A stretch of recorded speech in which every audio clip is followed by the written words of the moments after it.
In a world of 8.1 billion people, your ex is one of a million, not one in a million.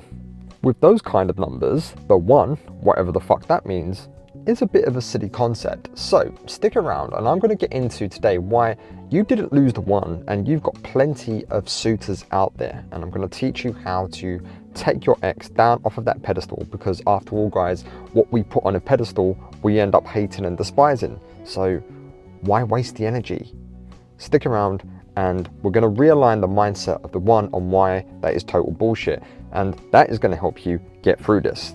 Welcome back to the Love Fix. As always, it's Nick doing my best to get you through your breakups as easily and as healthily as possible. If you could do me a solid and check out the links in the description below, the link to my one-to-one coaching services are there. So if you need my help with your personal breakup situation, hit the link, book yourself in, and I'll do my best to get you through this. If you want to join my Facebook group, also hit the link and come and join. But the one thing I'm going to really ask you to go and do is go and check out my new podcast on Spotify and Amazon Music. It's called Breakup Recovery with the Love Fix, where I really get deep into the breakup scenario and how to get over things. With all that said, let's get into it.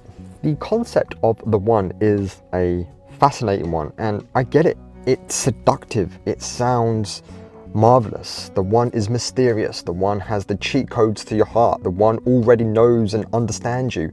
Therefore, you don't have to put any work in. The one is cut from the same cloth as you are, and when you find them, you will be complete.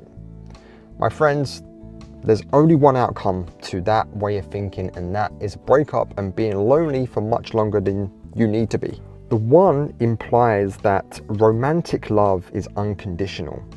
Unconditional love for me implies you don't have to do any work on yourself.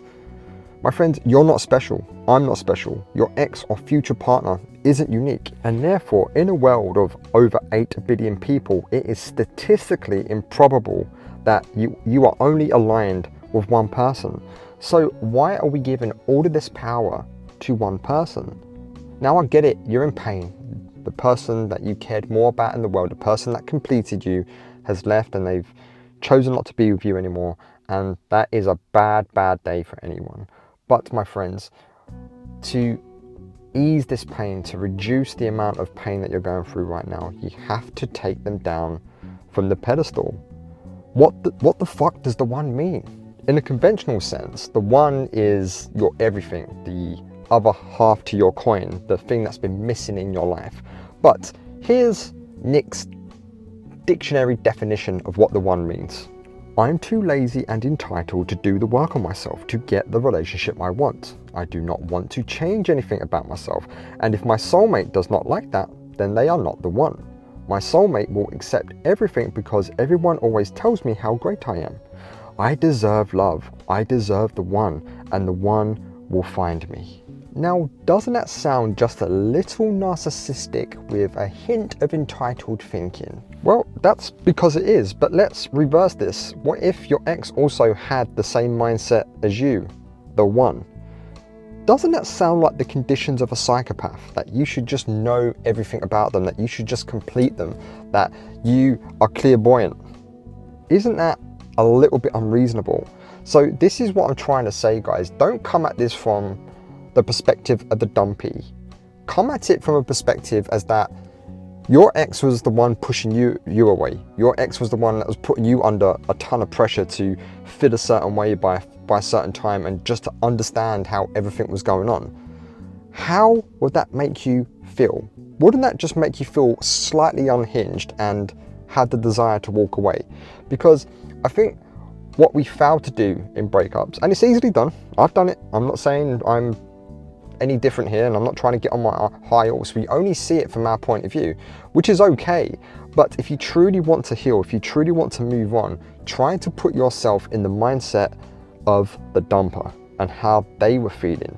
And if you looked at your behaviors, you would probably find, let me reverse that, if you looked at your behaviors from the dumper's perspective, you would probably find that maybe you had some unrealistic expectations on the relationship. And therefore, my friends, a soulmate does not exist. It is bullshit. Okay?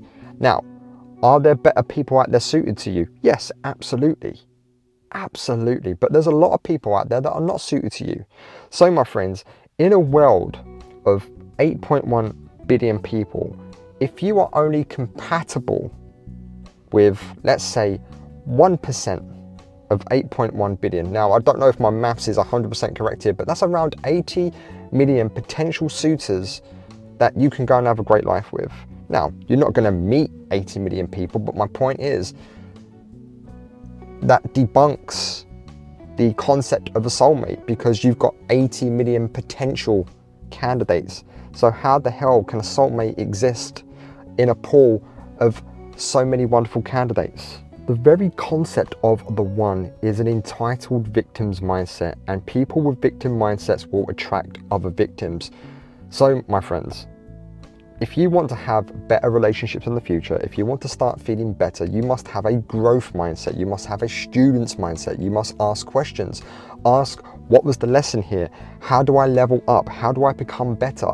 How do I stop having this one-itis thinking and start thinking that everyone I meet is a potential great match for me? This is what is going to make you feel better, because when we go for a breakup, we do go through that one-itis thinking, and hey, I've been there, guilty as charged, where we think only this person understood me, only this person loved me in a way that no one's ever loved me before. But the reason you're saying that is because you don't love yourself the way you are meant to, and it's the relationship with yourself that you must get right. So my friends, if you do want to believe in a soulmate, be your own soulmate. You need to correct the relationship with yourself. And I promise you, the breakup gets easier. I promise you, relationships with new people get a lot better. So my friends, it is time to unfuck yourself. And I know I'm being about as subtle as a grenade right now, but sometimes this is required. So this is tough love. I say it from a place of love and compassion. And the reason I do what I do now, the reason I communicate in this way, because this is what I fucking needed when I was going through a bad time. I didn't need the ex-back stuff. I didn't need any of that. I listened to it and I bought into it for a time, absolutely. But I needed someone just to drag me by the ankles, get me out the mud and say, right, there's the direction, head that way. It's going to be a bumpy fucking road. But I promise you, if you change your thinking, if you erase the victim mindset and you become a student and learn the lesson that your ex taught you, the concept of the one and soulmates falls by the wayside very quickly. It just doesn't make sense. So my friends, this has probably triggered you. And if it has, you are proving my point for me, because that's exactly where you need to work. It's triggering you because you have attached so much of your identity to it, and it's calling into question your identity. And when something questions our identity, it threatens our emotional survival. Just like when your ex dumps you, it questions your identity and it threatens your emotional survival, and that's why it hurts so fucking much. So it's time to find a new identity, and the only way you can do that is to abandon any notion or concept of the one, soulmates, penguins, fucking lobsters, whatever you want to call it, and form the 2.0 version of yourself. And I promise you, things will get better. You will heal. You will be in such a better place. I've been there, done it, got the t-shirt, got the scars. Living proof. And so are many of my one-to-one clients who have come to me. We've had a one-to-one coaching session on a Zoom call. They've come back 3, 4, 5, 6 months later and they've said, Nick, I'm in such a better place. I'm not 100% over it. I'm still working on a few things, but I'm dating, I'm doing great things, and I don't think about my ex as much. It's a process. It's a marathon. It's not a sprint, and it will take time.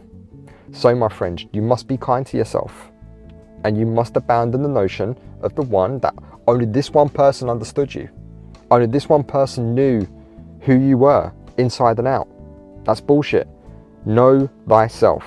Know who you are inside and out. And then you can invite someone to join your journey. Because how the fuck is someone going to be able to understand you if you don't understand yourself? And that's all I've got for today. You are enough. You are going to be fine. And if you like this video, hit like and subscribe. It'd really help me out. I'll see you on the other side.